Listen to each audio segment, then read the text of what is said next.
ఒక బ్యాంక్ ఉందన్నమాట, main branch. Main బ్రాంచ్లో ఏం చేస్తామంటే వాళ్ళ బ్రాంచ్లో అకౌంట్ తీసుకున్న కస్టమర్స్ డీటెయిల్స్ అంతా స్టోర్ చేసుకుంటారు. ఓకే, ఒక సర్వర్లో కస్టమర్స్ అకౌంట్ డీటెయిల్స్, వాళ్ళ అకౌంట్ పేరేంటి, అయితే ఈ అకౌంట్ డీటెయిల్స్ అన్నవి ఒక కంపెనీ పైన తీస్తారన్నమాట. ఈ అకౌంట్ ఎవరు తీశారు, వాళ్ళ అడ్రస్ ఏంటి, ఎవ్రీథింగ్ మెయిన్ బ్రాంచ్ సర్వర్లో ఉంటాయి. ఓకే, అయితే ఈ అకౌంట్ యాక్టివ్ ఉండొచ్చు, ఇన్యాక్టివ్లో కూడా ఉండొచ్చు. ఓకే, మేబీ ఇప్పుడు ఈరోజు యాక్టివ్లో ఉంది, ఒక గంట తర్వాత ఇన్యాక్టివ్ అయిపోయింది అవ్వచ్చు. ఆ పర్సన్ మెయిన్ బ్రాంచ్ దగ్గరనే వెళ్ళి డబ్బులు తీసుకోకపోవచ్చు, సబ్ బ్రాంచ్లో వెళ్ళి డబ్బులు తీసుకోవచ్చు. ఆ పర్సన్ అకౌంట్ యాక్టివ్లో ఉందా ఇన్యాక్టివ్లో ఉందా అన్న డీటెయిల్స్ మెయిన్ బ్రాంచ్ వాళ్ళకి తెలిస్తే సరిపోదు, సబ్ బ్రాంచ్ వాళ్ళకి కూడా తెలియాలి. అంటే మెయిన్ బ్రాంచ్ ఫర్ ఎగ్జాంపుల్ హైదరాబాద్లో ఉంది. ఓకే, నీకు లోకల్ బ్రాంచ్ సంథింగ్ దాని చుట్టుపక్కల ఉన్న ఏదైనా ఊర్లో ఉందనుకో, శంషాబాద్లో ఉంది అనుకో. Okay, sub branch. So main బ్రాంచ్లో ఉండే డేటా సబ్ బ్రాంచ్లోకి కూడా వెళ్ళాలి.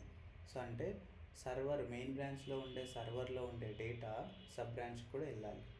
ఓకే, అంటే ఒక సర్వర్లో ఉండే డేటా ఇంకో సర్వర్లోకి వెళ్ళాలి. ఓకే, బేసిక్గా భూమి ఇంటిగ్రేషన్ అన్నది ఎందుకు వాడతారంటే ఒక సర్వర్లో ఉండే డేటా ఇంకో సర్వర్లోకి పంపించడం కోసం ఫస్ట్. అలాగే నువ్వు పంపిస్తున్న డేటా అన్నది ట్రాన్స్ఫార్మ్ అవ్వచ్చు. ఇక్కడ రిక్వైర్మెంట్ ఏంటి అంటే మెయిన్ బ్రాంచ్లో ఏమో ఈ ఫార్మాట్లో ఉంటుంది డేటా, బట్ నీకు సబ్ బ్రాంచ్లో వాళ్ళకు ఒక ఎక్సెల్ షీట్ లాగా కావాలి.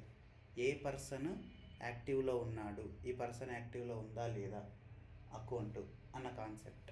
సో దీన్ని మనం భూమిలో యూజ్ చేద్దాం. ఎలా రన్ చేద్దాం? ఫస్ట్ మనం ఏం చేస్తామంటే మెయిన్ సర్వర్కి కనెక్ట్ అవుదాం. మెయిన్ సర్వర్ ఎఫ్టీపీ సర్వర్ అనమాట. సో దానికి దాని డీటెయిల్స్ ఏంటంటే ఆ సర్వర్ యొక్క డొమైన్ నేమ్, హోస్ట్ నేమ్ అంటారు, అది ఇది, దాని పోర్ట్, దాని యూజర్, దాని పాస్వర్డ్. ఇది నేను కనెక్ట్ అయ్యాను. బేసిక్గా సర్వర్కి కనెక్షన్ డీటెయిల్స్ అనేవి ఉంటాయి అన్నమాట. ఇక్కడ మనం కనెక్టర్ అనే టైప్ను వాడి మనం ఆ స్పెసిఫిక్ మెయిన్ సర్వర్కి కనెక్ట్ అవుతాం. ఓకే, ఏ కనెక్టర్ అయినా సరే కనెక్షన్, యాక్షన్, ఆపరేషన్ ఉంటుంది. మనం ఏం చేయాలనుకుంటున్నాం, మెయిన్ బ్రాంచ్ సర్వర్లో ఉండే డేటాని తీసుకోవాలనుకుంటున్నాం. సో నేను కనెక్ట్ అవుతున్నా, దాన్ని గెట్ చేసుకుంటున్నా, అకౌంట్ డీటెయిల్స్ని తీసుకుంటున్నా. అక్కడ చాలా ఫైల్స్ ఉండొచ్చు మెయిన్ సర్వర్లో, నాకు అకౌంట్ రిలేటెడ్ ఫైల్ మాత్రమే కావాలి, అందుకని నేను అకౌంట్ రిలేటెడ్ ఫైల్ మాత్రమే తీసుకుంటున్నా ఆ సర్వర్లో నుంచి. తీసుకున్న తర్వాత నాకు రెండు రిక్వైర్మెంట్స్ ఉన్నాయి. యాక్టివ్గా ఉండే అకౌంట్ డీటెయిల్స్ ఒక ఎక్సెల్ షీట్లో రావాలి, ఇన్యాక్టివ్లో ఉండే అకౌంట్ డీటెయిల్స్ ఇంకొక ఎక్సెల్ షీట్లో రావాలి. సో అందుకని నేను ఏం చేశానంటే ఫస్ట్ ఇక్కడ మనకు డిసిషన్ స్టెప్ అనేది ఒకటి ఉంటుంది అనమాట. ఈ డిసిషన్ స్టెప్ ఏం చేస్తుంది అంటే వ్యాలిడేట్ చేస్తుంది ఇన్పుట్లో వచ్చే అకౌంట్ యాక్టివ్లో ఉందా ఇన్యాక్టివ్లో ఉందా అని. ఇక్కడ మనం దేన్ని చెక్ చేయొచ్చు అంటే వచ్చే డేటాలో యాక్టివ్ అనే ఒక ఫీల్డ్ ఉంటుంది. ఆ ఫీల్డ్లో డేటా ట్రూ అని ఉంటే అది యాక్టివ్ ఉన్నట్టు, ట్రూ అని లేకపోతే అది ఇన్యాక్టివ్లో ఉండొచ్చు. ఈ రకంగా డిసిషన్ స్టెప్ని వాడుకుంటున్నాను నేను. డిసిషన్ స్టెప్ వాడుకొని అది యాక్టివా ఇన్యాక్టివా ఐడెంటిఫై చేస్తున్నా. చేశాక మనకు రిక్వైర్మెంట్ ఏంటి, అక్కడి నుంచి ఒక డేటా ప్రొఫైల్ వస్తుంది, అది XML ప్రొఫైల్. బేసిక్గా టెక్నికల్గా ఆ XML ప్రొఫైల్ని నువ్వు ఎక్సెల్ షీట్గా మార్చాలి. ఎక్సెల్ షీట్ని మనం ఇంకొక విధంగా కూడా పిలవచ్చు, అది కామా సపరేటెడ్ వాల్యూ కూడా అనొచ్చు, దాన్ని ఫ్లాట్ ఫైల్ అంటారు టెక్నికల్గా. నువ్వు కామా సపరేటెడ్ వాల్యూ లేక నేను పంపిస్తాను అంటే ఒక XML ప్రొఫైల్లో నుంచి ఫ్లాట్ ఫైల్లోకి నేను కన్వర్ట్ చేస్తున్నా. అందుకని ఫస్ట్ నేను XML ప్రొఫైల్కి ఒక ప్రొఫైల్ క్రియేట్ చేస్తాను. నాకు ఏమేమి డేటా వస్తుంది ఇన్పుట్లో నుంచి, ID, account ID, industry, contact name, everything వస్తుంది. దీన్ని నేను దేంట్లో కన్వర్ట్ చేయాలి, ఫ్లాట్ ఫైల్లోకి, that comma separated. Okay, so same నాకు ఏ డీటెయిల్స్ అయితే కావాలో ఆ డీటెయిల్స్తో నాకు only account, contact name, creation date, email, status ఇవి కావాలి కాబట్టి అవి మాత్రమే ఉంచుకుంటున్నా. అకౌంట్ని అకౌంట్ ఐడికి, కాంటాక్ట్ నేమ్ని కాంటాక్ట్కి, యాక్టివా అన్నది వీటన్నిటి పెట్టేసుకొని ఫ్లాట్ ఫైల్లోకి తీసుకుంటున్నా. కింద కూడా యాజ్ ఇట్ ఈజ్ ఉంటుంది, బట్ ఇది ఇన్యాక్టివ్. ఇక్కడ నేను ఫ్లాట్ ఫైల్లో కన్వర్ట్ అయిన తర్వాత ఇది ఎలా వస్తుంది అంటే, ఒక 5 మెంబర్స్ యాక్టివ్లో ఉన్నారు అనుకో, ఒక 10 మెంబర్స్ వాళ్ళ కంపెనీ స్పెసిఫిక్ అకౌంట్స్ ఉన్నప్పుడు 5 మెంబర్స్ యాక్టివ్లో ఉన్నారు, ఓకే. ఇక్కడ నీకు 5 సపరేట్ ఎక్సెల్ షీట్స్ వస్తాయి, ఓకే.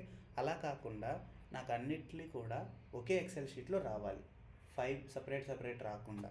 అందుకని నేను ఏం చేస్తా అంటే, డేటా ప్రాసెస్ అనే స్టెప్, ఈ డేటా ప్రాసెస్ స్టెప్ ఏం చేస్తుంది అంటే, ఆ ఫైల్స్ని కంబైన్ చేస్తుంది. డిఫరెంట్ ఎక్సెల్ షీట్స్ని ఒక ఎక్సెల్ షీట్గా, డిఫరెంట్ ఫ్లాట్ ఫైల్ని ఒకే ఫైల్లోకి కన్వర్ట్ చేస్తుంది. సో అందుకు నేను ఇక్కడ కాన్ఫిగరేషన్ ఎలా చేశాను, నేను చేయాల్సింది కంబైన్. ఇక్కడ వేరియస్ ఆపరేషన్స్ ఉంటాయి, నేను కంబైన్ తీసుకున్నా. నాకు వస్తున్న ఫైల్ ఏంటి, flat file. Retain first line as a column header. ఇది ఎందుకు పెట్టానంటే నేను చూపిస్తాను నీకు. ఇలా షీట్ వచ్చినప్పుడు ఇక్కడ పైన ఇది ఏ నంబరు, ఇది ఏంటి అని తెలుసుకోవడానికి పైన హెడర్ పెట్టాను అనమాట. ఇది అకౌంట్ ఐడి, ఇది కాంటాక్ట్ నేము, ఇది క్రియేటెడ్ డేట్, ఈమెయిల్. సో ఈ ఆప్షన్ ఏం చేస్తుంది అంటే, నీకు ఆ వాల్యూని టాప్లో ఉంచుతుంది, సో దట్ నీకు ఇక్కడ ఉన్న వాల్యూస్ ఏంటి అని తెలుస్తుంది. ఒకవేళ ఇక్కడ అకౌంట్ ఐడి లేకుండా డైరెక్ట్ వాల్యూస్ వస్తే అసలు ఈ నేమ్ ఏ నెంబర్ అని అనుకుంటావు, ఐడి అనుకుంటావా, అకౌంట్ ఐడి అనుకుంటావా, ఏంటో తెలియదు. సో నేను అకౌంట్ ఐడి కాబట్టి ఇక్కడ చూస్తే అకౌంట్ ఐడి, కాంటాక్ట్ నేమ్ ఇలా గుర్తుపట్టడం కోసం నేను ఈ ఆప్షన్ ఉంచుకుంటున్నా, retain first line as a column header అని. నెక్స్ట్ నేను ఒక ఫైల్ సిస్టంలోకి ఈ డీటెయిల్స్ పంపిస్తాను. ఫైల్ సిస్టంలోకి పంపించేటప్పుడు లోకల్ బ్రాంచ్ కదా, అక్కడ నేను ఎప్పుడూ కూడా మేబీ సేమ్ ఫైల్ నేమ్ వాడతాను, సో దట్ నేను దీన్ని ఎవ్రీ 5 మినిట్స్కి ఒకసారి రన్ చేస్తే సేమ్ ఫైల్ వాళ్ళ దగ్గర ఉంటుంది యాక్టివ్కి సంబంధించి. ఆ సర్వర్కి నేను పంపించడానికి వాడుతుంది ఏంటంటే, నేను రన్ అవుతున్న సర్వరే లోకల్ సర్వర్ కాబట్టి, నేను ఏదైతే రన్ చేస్తున్నానో అది లోకల్ సర్వర్లో, లోకల్ బ్రాంచ్దే కాబట్టి నేను డైరెక్ట్ డిస్క్ అనే కనెక్టర్ వాడి అక్కడికి పంపిస్తున్నాను. సో బేసిక్గా కనెక్టర్లు ఎందుకు వాడతారంటే, ఒక సర్వర్కి కనెక్ట్ అవ్వడం కోసం, రిమోట్గా ఉండే సర్వర్కి కనెక్ట్ అవ్వడం కోసం కనెక్టర్స్ వాడతారు. మిగతా స్టెప్స్ ఎందుకు వాడతారు అంటే, నీ దగ్గరుండే డేటాని చేంజ్ చేయడం కోసం కానీ, నీకు వస్తున్న డేటాని ఎటు పంపించాలి అన్న ఒక లాజికల్ డిసిషన్ తీసుకోవడం కోసం వాడతారు. ఇప్పుడు దీన్ని నేను రన్ చేయాలనుకుంటున్నా, ఇది డెవలప్ చేసేసాను కాబట్టి రన్ చేయాలనుకుంటున్నా. సో నాకు రన్ చేయడానికి రన్ టైం అవసరం. నేను ఆల్రెడీ రన్ టైం క్రియేట్ చేశాను కాబట్టి యాటము నేను డైరెక్ట్గా రన్ చేస్తున్నాను. మనకి ఎలా వస్తుందో చూద్దాం. సో మనకి ఇక్కడ ఎన్ని రికార్డులు వచ్చాయి బేసిక్గా ఇందులో నుంచి అంటే 5 వచ్చాయి. ఫస్ట్ది ఏంటి, ఇది ట్రూ అంటే అకౌంట్ యాక్టివ్గా ఉంది. ఎవరికి సంబంధించింది, ఎడ్జ్ కమ్యూనికేషన్కి సంబంధించింది, అది ఎలక్ట్రానిక్ ఇండస్ట్రీ. నెక్స్ట్ ఈ రికార్డు కూడా ట్రూ ఉంది అంటే యాక్టివ్లో ఉంది. ఇది గ్రాండ్ హోటల్ అండ్ రిసార్ట్కి సంబంధించిన అకౌంట్. థర్డ్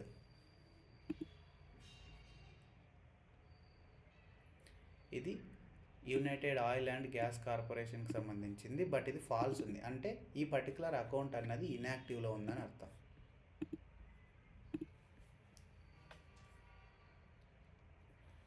ఇది కూడా ఓకే, ఇది ట్రూ ఉంది అంటే ఇంకా యాక్టివ్గా ఉంది. ఇది యూనివర్సిటీ ఆఫ్ అరిజోనాకి సంబంధించి ఎడ్యుకేషన్ ఇండస్ట్రీకి సంబంధించింది. ఇది ఎక్స్ప్రెస్ లాజిస్టిక్స్ సంబంధించింది. ఓకే, ఇది కూడా ఇన్యాక్టివ్లో ఉంది. సో మనకు 2 ఇన్యాక్టివ్లో ఉన్నాయి, 3 యాక్టివ్ అకౌంట్స్, మొత్తం 5 వస్తున్నాయి. ఇప్పుడు నేనేం చేస్తాను, ఓకే ఇక్కడికి పంపిస్తున్నా అంటున్నాను. ఇక్కడ మీకు డేటా XML ఫార్మాట్లో వచ్చిందని ఇందాక చూపించాను. నేను ఇది కన్వర్ట్ చేశాక మీకు డేటా ఎలా వస్తుందో చూడండి. జస్ట్ కన్వర్ట్ చేశాక సింగిల్ అనమాట, ఇది ఫ్లాట్ ఫైల్ అంటారు. ఓకే, పైన ఈ వాల్యూ ఏంటి, ఈ వాల్యూస్ వచ్చాయి, సింగిల్గా వచ్చింది. నేను కంబైన్ చేసిన తర్వాత ఇవన్నీ ఒకే దాంట్లో వస్తాయి. సో ఇలా ఒకే దాంట్లో వచ్చేసాయి. ఇది XMLలోకి ఎలా కనిపిస్తుంది, XMLలో ఎక్సెల్ షీట్లో కనిపించట్లేదు కదా అంటే, నేను ఫస్ట్ దీన్ని డౌన్లోడ్ చేసుకుంటాను. ఓకే, నేను ఎందుకంటే ఆ సర్వర్ కనెక్ట్ అవ్వలేదు కాబట్టి నేను ఫస్ట్ ఇది డౌన్లోడ్ చేసుకుంటాను.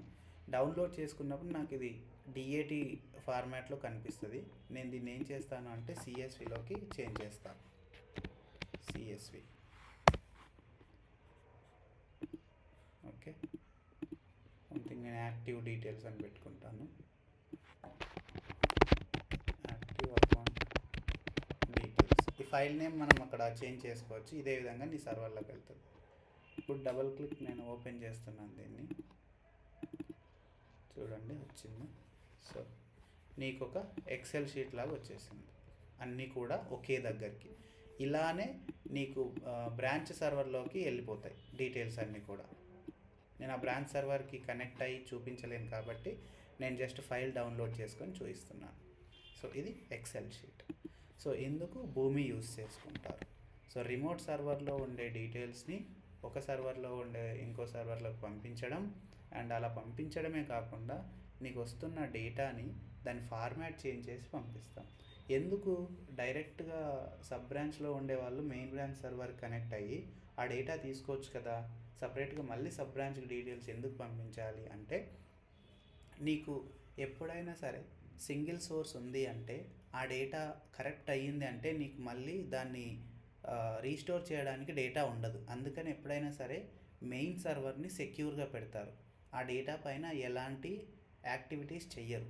జస్ట్ ఆ డేటాని తీసుకొని సబ్ బ్రాంచ్లోకి తీసుకొని దానిపైన యాక్టివిటీ చేస్తారు, చేంజ్ చేయడం కానీ ఏదైనా whatever it is. So main సర్వర్లో ఉండే డేటాకి డైరెక్ట్ యాక్సెస్ ఇవ్వకుండా ఇలా ఇంటిగ్రేషన్స్, మిడిల్ వేర్స్ వాడి నార్మల్గా సెకండ్ సర్వర్లో డేటా పెట్టి సెకండ్ సర్వర్లో ఉండే డేటా పైన యాక్షన్స్ తీసుకుంటారు. సో ఇది ఎలా టెస్ట్ చేస్తాం ఇంటిగ్రేషన్ని, ఈచ్ అండ్ ఎవ్రీ స్టెప్, ఎందుకు ఇంటిగ్రేషన్ వాడతారు, డేటా ఒక ఫార్మాట్లో ఉన్నప్పుడు ఇంకో ఫార్మాట్లోకి ఎలా కన్వర్ట్ చేస్తాం, మల్టిపుల్ ఫైల్స్ వచ్చినప్పుడు దాన్ని ఒకే ఫైల్లోకి ఎలా కన్వర్ట్ చేస్తాం.